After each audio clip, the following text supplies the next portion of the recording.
দেখো আমি খাবার নিয়ে বসে পড়েছি। দেখো এই যে ঝিঙে পোস্ত, ভাত, ডাল, একটু বেগুন ভাজা, তার সাথে আরেকটা জিনিস নেবো, জানি না কেউ খাই কিনা, কিন্তু আমার হেভি লাগে খেতে। যখন কিছু ভালো লাগে না তখন এটা দিয়ে খাই। কি বলে যে চানাচুর। দেখো ডাল খুব কম খাই, কিন্তু ডালটা নিলাম অল্প একটু, যে চানাচুর, চানাচুর দিয়ে ভাতটা মেখে খেতে হেভি লাগে। ঠিক আছে, চানাচুর দিয়ে অল্প একটু ঝিঙে পোস্ত খেয়েছি। মানে শরীরটা এখন কিছু নিচ্ছে না, শরীরটা মনে হচ্ছে শুধু ঘুমায় পড়ে পড়ে। ঘুমের প্রচণ্ড অভাব হচ্ছে। কালকে রাত 2টোর সময় ঘুমিয়েছি, উঠেছি আবার 5টা 45, কখনটা ঘুমালাম। এই হয়, আর সারাদিন ঘুম নেই। হয়তো দুপুরবেলা হয়তো 40 মিনিট ঘুমাতে পারি।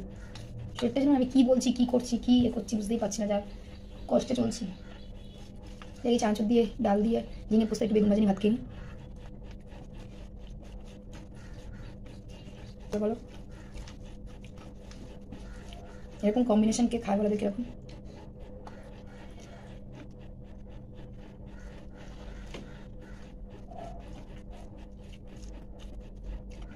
খাওয়ার কি কম্বিনেশন, ডাল, চানাচুর, বেগুন ভাজা, ঝিঙে পোস্ত। আমি উদ্ঘটকে খাই গো, আমি খাই। অনেকেই ভাবে উদ্ঘট খাওয়া খায়, আমি উদ্ঘট খেতে ভালোবাসি। এটা আগের দিন রাত্রের ভিডিও। এটা বসে পড়েছি ঝিঙে কাটতে, পরের দিন সকালে ঝিঙে পোস্ত রান্না করবো। আমার ভিডিও এডিটিংয়ের সময় এত অন্যমনস্ক ছিলাম যে একসাথে জয়েন্ট এডিট করে নিয়েছি পার্ট ভিডিওগুলোকে, যার জন্য আমার আগেরটা পরেরটা আগে হয়ে গেছে। যাই হোক, এটা আগের দিন রাত্রের ভিডিও। সেটা হচ্ছে ঝিঙেটা একটু কেটে রাখলাম একটু সুবিধা হবে, কেন ওই মানে এত রাত্রে ঘুমিয়ে রাত 1টা 2টার সময় ঘুমাতে হয়ে যায় সময়, তা সেই সময় উঠে ঘুমিয়ে পরের দিন সকালবেলা ওঠা খুব কষ্ট হয়, কিন্তু কী করবো তা বলো, উঠতে তো হয়। যাই হোক, সকালবেলা উঠে মানে কি বলবো, মানে অত রাত্রে শুয়ে সকালবেলা যে ওটা কী কষ্ট, তার জন্য আমি একটু ঝিঙেটা যদি কেটে রেখে তাহলে একটু সুবিধা হয়। তার জন্য সেই জন্য ঝিঙেটা কেটে রাখলাম। আলুটা কাটবো না, আলুটা কাটলে খারাপ হয়ে যায়, মানে কেমন একটা হয়ে যায়। শুধু ঝিঙেটা কেটে রাখলাম, আলুটা পরের দিন কেটে নেবো। ঠিক আছে, চলো এইভাবেই করতে থাকি, পড়াতেও থাকি আর কাজ করতেও থাকি, এই করতে হয়। আগে রাখতাম জানো তো, সবজি রাত্রে কেটে রাখতাম, এখন আর ইদানিং আর রাখি না, অসুবিধা হয় না। আগে একটু অ্যাডজাস্ট করতে অসুবিধা হচ্ছিলো, যার জন্য আগে সবজিটা কেটে রাখতাম রাত্রে করে। এখন এমনি সকালবেলা উঠেই কেটে নিই, কিন্তু দেখছি কদিন ঘুমটা হচ্ছে না বলে খুব কষ্ট হচ্ছে, তাই জন্য ভাবলাম না থাক, একটু রাত্রে সময় আছে, পড়াতে একটু সবজিটা কাটা হয়ে যাবে তাই।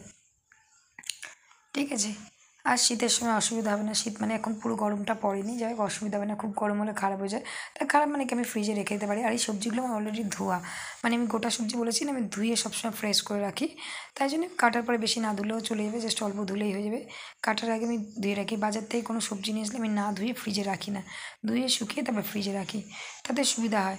আগে রাখতাম না জানো তো, অনেক দিন আগে রাখতাম না, তখন মানে আমাদের মানে যে ফ্রিজটা ব্যবহার করতাম, গুড মর্নিং, এটা হচ্ছে পরের দিন সকালের ভিডিও। কিন্তু পরের দিন সকালের ভিডিও হলো কীভাবে যাই বললাম না, এডিট করার সময় একটু অসাবধানতার জন্য মানে মনটা একটু অন্যদিকে ছিল, পড়ানোতে ব্যস্ত ছিলাম এত যে এডিট করছিলাম, ভুলেই গেছি যে জয়েন্ট এডিট যেহেতু করে দিয়েছে, তাই জন্যে সব ভিডিওগুলোকে জয়েন করে দিয়েছে, তার জন্য আমি কী করছিলাম যে লাঞ্চের ভিডিওটা আগে পড়ে গেছে। যাই হোক, কী করে একটু অ্যাডজাস্ট করে নিও। আর এটা হচ্ছে সকালের পরের দিন সকালের ভিডিও, মানে আজকে সকালের ভিডিও। আগেরটা দেখলাম আগের দিন রাত্রের ভিডিও ছিল ঝিঙে কাটাতে, এটা হচ্ছে সকালের ভিডিও। একটু সকালে উঠে চুল টুল আঁচড়ে নিলাম, আঁচড়ে নিয়ে একটু জাস্ট যেগুলো করার সেগুলো একটু করে নিই, এবার রান্নাঘরে চলে যাব রং ঢং করে। রান্নাঘরে অলরেডি ভাত বসিয়ে এসেছি, ঝিঙে পোস্তর জন্য আলু ভাজা বসিয়ে এসেছি। ঠিক আছে, চলো যাই রান্নাঘরের দিকে এবারে টুকটুক করে। রান্না তো করতেই হবে তাই না, যতই যা বলি। চলো রান্নাঘরের দিকে গিয়ে দেখাই, চলো ভাতের অবস্থা কি। দেখো ভাতে দেখো ফুটে গেছে, মানে ফ্যান পড়তো, যাই হোক সরাটা নামানো ছিল বলে পড়েনি। আর এদিকে আলু ভাজছি ঝিঙে পোস্তর জন্যে।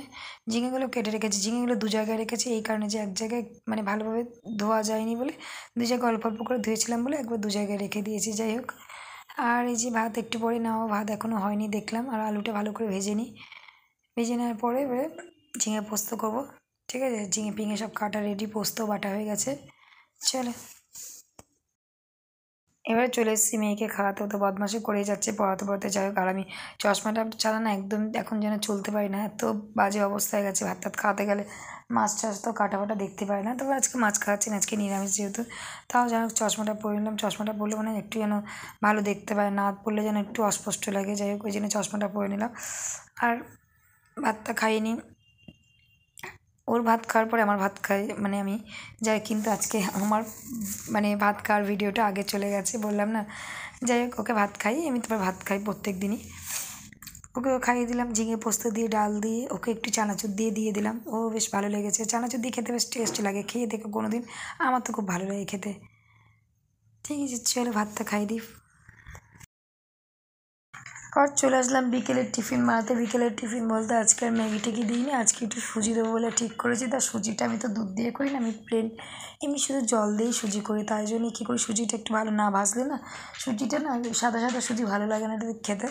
আর সুজি অনেকেই শুধু ভাজে, এমনি কড়াতে ভাজে, কিন্তু আমি কী করি, সুজিটা একটু জাস্ট কড়াতে ঘি দিয়ে নিই, ঘি দিয়ে সুজি ভাজি। আর সুজি ভাজতে ভাজতে আমি চিনি দিয়ে দিই, তাহলে কী হয়, সুজিটা ভাজতে ভাজতে চিনি দিলে চিনিটা ভালো মিশেও যায়। আর জলের মধ্যে চিনি দেওয়ার থেকে ভাজতে ভাজতে চিনি দিলে ভালো মেশে, প্রথম কথা, দ্বিতীয় কথা খুব ভালো একটা কালার আসে। ঠিক আছে, যখনই সুজিটা করবে দেখবে এরকম ভাজার সময় চিনি দেবে, কালারটা এত সুন্দর রেড রেড একটা ব্রাউন কালার আসে, কী বলবো। যেহেতু চিনি আমরা সবাই জানি, চিনি মানে গললে ক্যারামেল টাইপের হয়ে যায়, ক্যারামেল হলে চিনির কালার কীরকম একটু ব্রাউন টাইপের হয়ে যায়। তা সেই জন্য তুমি যদি চিনিটা মানে সুজিটার মধ্যে চিনিটা দিয়ে ভাজো, তাহলে ওই চিনিটা ক্যারামেল হয়ে যাচ্ছে, গলে যাচ্ছে, গলে চিনি ব্রাউন ভাবটা চলে আসছে সুজির মধ্যে, মানে সুজিটা টেস্টও হয় আর হেভি লাগে। আমি তো প্লেন শুধু জল দিয়ে করি, কিন্তু হেভি খেতে লাগে। লাস্টে একটু জাস্ট ঘি দিয়ে নামিয়ে নেবো। আর এই সুজিতে যদি একটু এলাচ গুঁড়ো দেওয়া যায় আরোই ভালো লাগে, কিন্তু আমি এলাচ গুঁড়ো নেই বলে আমি দেবো না, জাস্ট প্লেন এ দিয়েই করবো, জল দিয়ে দেবো। এবারে হয়ে গেছে ভাজা, লাল লাল করে ভাজা মোটামুটি হয়ে গেছে, এবার জল দিয়ে দেবো। ঠিক আছে চলো, ওকে চলো, আমার সুজি কমপ্লিট। এরকম একটু পাতলা পাতলা করে করবো, কেন সুজিটা পরে বসে যাবে এক্ষুনি। ঠিক আছে চলো, টাটা বাই বাই, সবাই ভালো থেকো সুস্থ থেকো, ভালো চ্যানেলটাকে লাইক করো, কমেন্ট করো, সাবস্ক্রাইব করো। Tata bye bye.